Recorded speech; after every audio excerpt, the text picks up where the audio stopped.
Billionaire froze, seeing the janitor dad's ring, her promise as a poor orphan. "I'll marry you."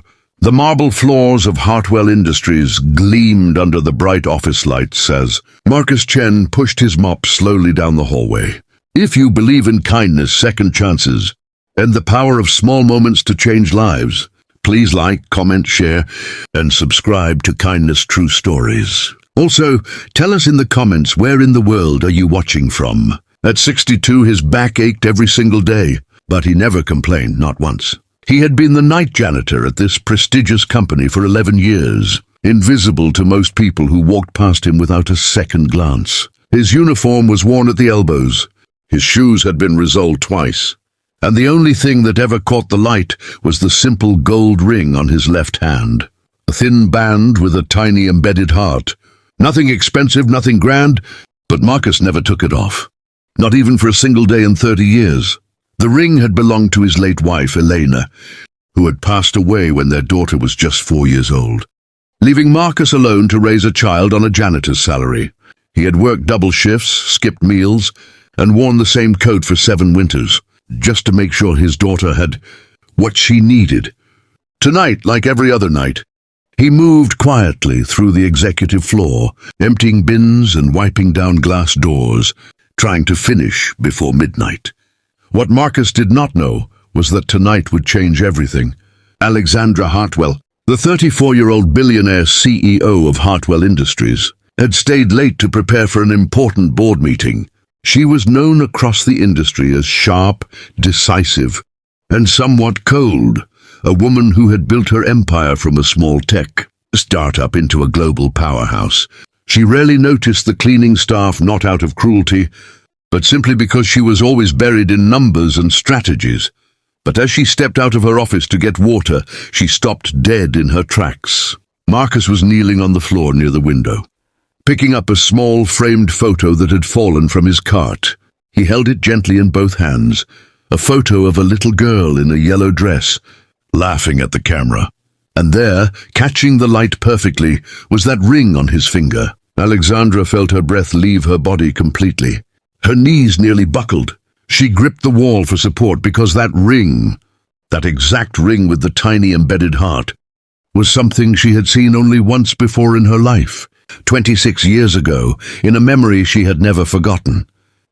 She was 8 years old, sitting alone on the cold steps of St. Mary's Orphanage in the rain, wearing shoes with holes in them, when a man had crouched down beside her and given her his umbrella. He had smiled so warmly, so genuinely, as if she mattered in the world. She had looked at his hand and seen that ring glinting softly. The little girl she had been, soaking wet, hungry, and completely alone in the world, had looked up at that kind stranger and said with absolute seriousness, "When I grow up, I'm going to marry someone as kind as you." The man had laughed softly, ruffled her hair, and told her she deserved all the kindness in the world. Then he was gone, and she had never seen him again. But she had never forgotten that ring. Alexandra walked toward Marcus slowly, her voice barely above a whisper. "Excuse me," she said. Marcus looked up, clearly startled to see the CEO standing before him. He quickly got to his feet and apologized for being in the way. But Alexandra was not looking at him with the cold, executive gaze she was known for. Her eyes were wet. "That ring," she said, pointing with a trembling finger. "Where did you get that ring?" Marcus looked down at his hand and smiled the way people smile when something is too precious for words. "It was my wife's," he said quietly. "She passed away 30 years ago. I had it made for her from the first paycheck I ever earned. I promised her I would never take it off." Alexandra pressed a hand over her mouth. She asked him, almost afraid of the answer, whether he had ever volunteered at St. Mary's Orphanage. Marcus looked surprised, then nodded slowly. "Yes," he said, "for many years. I used to go every Sunday after my wife passed. It helped me feel less alone, I suppose. And those children, they deserved someone to show up for them." The tears spilled freely down Alexandra's face then. She told him everything, the rainy steps, the yellow shoes with holes, the umbrella, the 8-year-old girl who had made a silly childhood, promised to a kind stranger.